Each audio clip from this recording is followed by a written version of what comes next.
நம்முடைய தேவன் எப்படிப்பட்டவன் சொன்னா இரக்கமுள்ள தேவன். உபாகம் 4:31, உன் தேவனாய் இருக்கிற கர்த்தர் இரக்கமுள்ள தேவனாய் இருக்கிறபடினால் அவர் உன்னை கைவிட மாட்டார், உன்னை அழிக்கவும் மாட்டார், உன் பிதாக்களுக்கு தாம் ஆணையிட்டு கொடுத்த உடன்படிக்கையை மறக்கவும் மாட்டார். தேவன் எப்படிப்பட்டவன் சொன்னா மகா இரக்கமுள்ள தேவன், இரக்கத்திலே ஐஸ்வர்யம் உள்ளவர் என்று பவுல் பதிவு செய்கிறார்.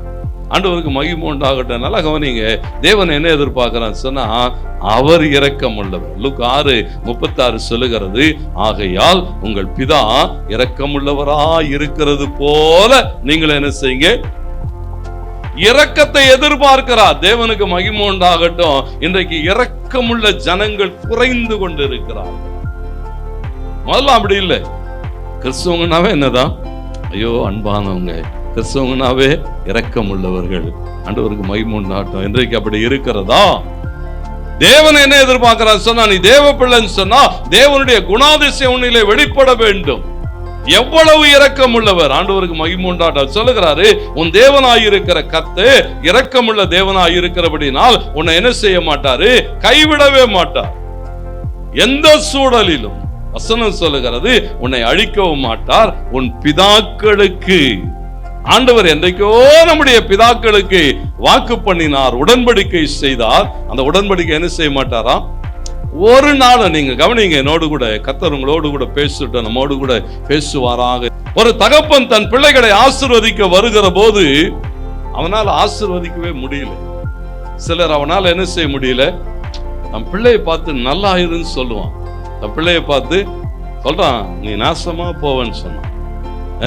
நீ என்ன செய்வே, நீ ஒன்னும் உருப்படவே மாட்டேன்னு சொன்னான். ஏன்னா அவன் ஆசீர்வதிக்க விரும்புகிற போது. ஆண்டவருக்கு மகிமை உண்டாகட்டும். ஆதியாகமத்தின் புத்தகத்தில் அப்படித்தான் வாசிக்கிறோம். யாக்கோபு தன்னுடைய குமாரரை ஆசீர்வதிக்க விரும்பினான்.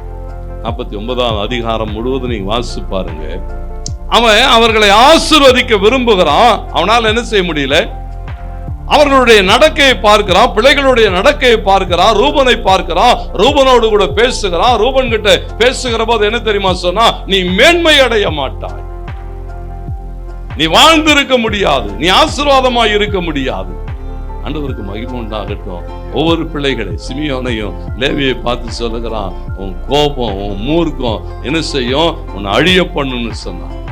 நீ இந்த கோத்தரத்தோடு கூட இராதபடி நீ சிதறடிக்கப்பட்டு போவாய்னு சொன்னான், நீ பிரிந்து போவாய்னு சொன்னான். ஒவ்வொரு நீங்க வாசித்து பாருங்க, யூதாவை ஆசீர்வதிக்கிறான், யோசேப்பை ஆசீர்வதிக்கிறான். ஆண்டவருக்கு மகிமை உண்டாகட்டும். மற்றவனால என்னெல்லாம் சொன்னான் தெரியுமா?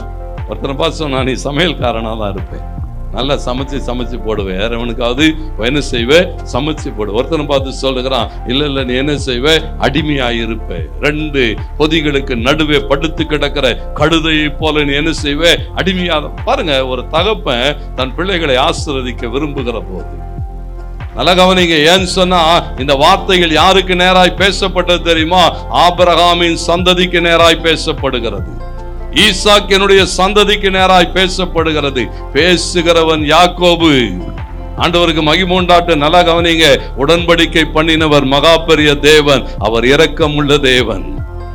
ஏன்னா இவன் பாருங்க, அந்த பிள்ளைகளை எல்லாம் சபித்து கொண்டே இருக்கிறான். நீங்க யாத்திராமத்திலே வாசிக்கிற போது மோசே அந்த குடும்பத்தை, கோத்திரங்களை ஆசீர்வதிக்க வந்து நிக்கிறான். ரூபனை பார்த்து என்ன தெரியுமா சொன்னா, அது அங்க யாத்திரா 33ஆம் அதிகாரம் முழுவதும் வாசித்து பாருங்கள். ரூபனை பார்த்து சொன்னா, நீ பிழைத்திருப்பாய், நீ சாக மாட்ட, நீ நல்லா இருப்ப போன்னு சொன்னான், நீ வாழ்ந்திருப்பாய்.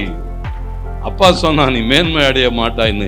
ஊழியக்காரன் சொன்னா, கர்த்தர் சொல்றாரு, நீ வாழ்ந்திருப்பாய், இரக்கமுள்ள தேவன் உனக்கு இரக்கம் செய்வான்.